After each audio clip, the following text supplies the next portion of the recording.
Hello everyone दोस्तों। तो आज की क्लास में जानेंगे हम एमपी करंट अफेयर से रिलेटेड जो भी महत्वपूर्ण पॉइंट है जनसंपर्क विभाग के द्वारा, वो हम जानने का क्या करेंगे, प्रयास करेंगे। तो चलिए दोस्तों, बिना समय गवाते हुए हम शुरू करते हैं। सबसे पहले, जैसा कि आप सभी को पता है, पता तो नहीं होगा, मैं आपको बता देता हूँ। मध्य प्रदेश सरकार के द्वारा 2025 जो है उसको उद्योग वर्ष घोषित किया गया। ठीक है, उद्योग वर्ष जो है ये घोषित किया गया, उद्योगों पे ध्यान दिया गया। जैसे ग्लोबल इन्वेस्टर समिट 2025 में हुआ था, रीजनल इन्वेस्टर समिट जो है ये जगह जगह पे मध्य प्रदेश में जो है ये हुआ था। साथ ही साथ दोस्तों, नीति आयोग के द्वारा जो एसडीजी रिपोर्ट है उसमें भी जो लक्ष्य नंबर 9 है, उद्योग नवाचार बुनियादी ढांचा, उसमें मध्य प्रदेश का स्कोर मात्र 39 था। यानी अपना मध्य प्रदेश तो है एस्पिरेंट की श्रेणी में आया था इससे लक्ष्य नंबर 9 में। तो इस वजह से दोस्तों मध्य प्रदेश को 2025 में उद्योग वर्ष घोषित किया गया। फिर 2026 में मध्य प्रदेश में जो किसान है ना, किसानों के कल्याण के लिए किसान कल्याण वर्ष जो है 2026 में घोषित किया गया है। तो अब किसानों के कल्याण के लिए किसान कल्याण वर्ष है, तो किसानों के कल्याण के लिए कुछ करना भी तो पड़ेगा। तो इसी को ध्यान में रखते हुए मध्य प्रदेश सरकार जो है ये कृषक कल्याण वर्ष 2026 को ध्यान में रखते हुए बलराम कृषि महोत्सव जो है ये मना रही है। अब बलराम कृषि महोत्सव मनाने का दोस्तों मध्य प्रदेश सरकार का उद्देश्य यह है कि बलराम कृषि महोत्सव के माध्यम से कृषि में वैज्ञानिक तकनीक के माध्यम से जो फसल हैं उनकी पैदावार जो है ये बढ़ाई जाए। साथ ही साथ कृषकों की समृद्धि और सशक्तिकरण के लिए संकल्पित है मध्य प्रदेश सरकार। तो मध्य प्रदेश जो है उन्होंने लक्ष्य रखा है कि बलराम कृषि महोत्सव जो है 13 नवंबर 2026 तक प्रदेश के सभी जिलों में महोत्सव का जो ये है आयोजन हो जाएगा। ठीक है, इंदौर से इसकी जो है शुरुआत की गई थी और 16 विभागों के समन्वय से किसानों की आय बढ़ाने पर विशेष से ध्यान जो है ये दिया गया है, विशेष फोकस। जैसे ओडीओपी में बढ़ावा दिया जाएगा। साथ ही साथ कृषि यंत्र की जो दुकानें हैं वो भी खुल रही हैं हर विधानसभा में। साथ ही साथ दोस्तों जो है अपना जो विदिशा और सागर है, यहाँ पर जो कृषि यंत्र होते हैं वो अच्छी खासी मात्रा में होते हैं। विदिशा और सागर के कृषि यंत्रों को भी इसीलिए ओडीओपी जो है उसमें शामिल किया गया। किसमें शामिल किया गया? ODOP, one district one product जो है उसमें शामिल किया गया। ठीक है, तो याद रखना दोस्तों, कृषक के कल्याण वर्ष को ध्यान में रखते हुए ये बलराम कृषि महोत्सव जो है ये मध्य प्रदेश सरकार के द्वारा मनाया जा रहा है।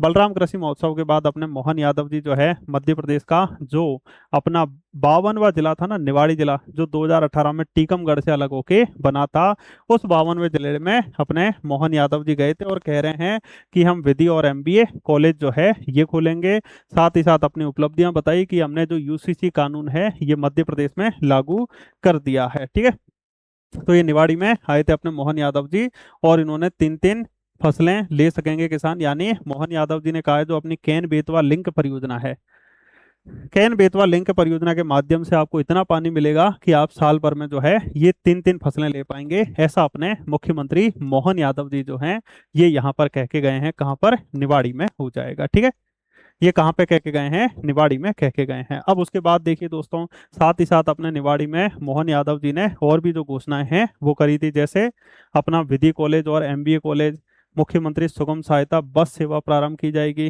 प्रत्येक नगर पंचायत में गीता भवन का निर्माण होगा, निवाड़ी में सर्व सुविधा युक्त नया बस स्टैंड बनाया जाएगा, कनेर नदी पर जनोली और चंदावनी के बीच पुल का निर्माण होगा। मतलब नॉर्मल नॉर्मल ये जानकारी है, ये आपको याद नहीं रखना है। ठीक है, साथ ही साथ प्रधानमंत्री मोदी जी ने कहा कैच द रन अभियान बना है जन जन का आंदोलन। तो गांवों से लेकर शहरों तक देश भर के लोग जो हैं कैच द रन अभियान को जन आंदोलन बनाने के लिए अद्भुत उत्साह के साथ एकजुट हो रहे हैं। मध्य प्रदेश के सीधी जिले में करीब 1,500 तालाब बनाए गए हैं कैच द रन अभियान के तहत। और नरसिंहपुर में जो है अमृत सरोवरों को भी क्या किया गया है? संवारा गया है। एक नॉर्मल आप पढ़ सकते हो, मन की बात में मोदी जी जो है इन्होंने बोला है। मन की बात में जो मोदी जी हैं उन्होंने ये बोला है। 2 सेकंड रुकना।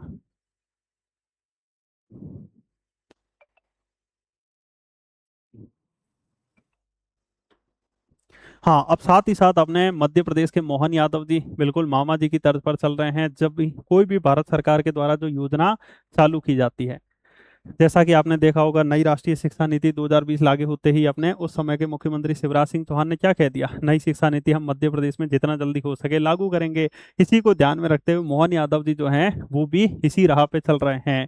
और नीट परीक्षा में गड़बड़ी के बाद जो खोखरो जनता पार्टी है उसका जो ये आंदोलन हुआ था, उसके बाद धर्मेंद्र प्रधान जी ने इस्तीफा दे दिया है। और साथ ही साथ जो लोक परीक्षा रोकथाम अधिनियम आया था 2024 में, इसमें भी जो अपनी केंद्र में सरकार है उन्होंने संशोधन किया है, जिसमें कहा गया है कि अब यदि कोई दोषी पाया जाता है तो उसे 10 साल की जेल मिलेगी और साथ ही साथ 10 करोड़ रुपए तक जुर्माना जो है ये भी लगाया जाएगा।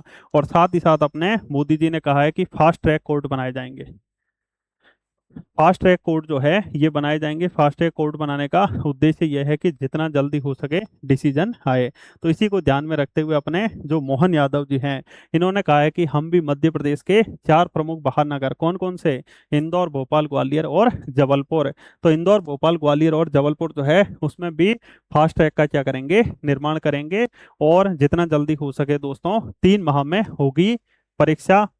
जैसे अन्य गंभीर मामलों का निराकरण, यानी 3 माह के अंदर अंदर जो है परीक्षा जैसे गंभीर अन्य मामलों का निराकरण होगा फास्ट ट्रैक के माध्यम से। और फास्ट ट्रैक जो है अपने मध्य प्रदेश के इंदौर, भोपाल, ग्वालियर और जबलपुर में जो है ये बनाए जाएंगे। ठीक है।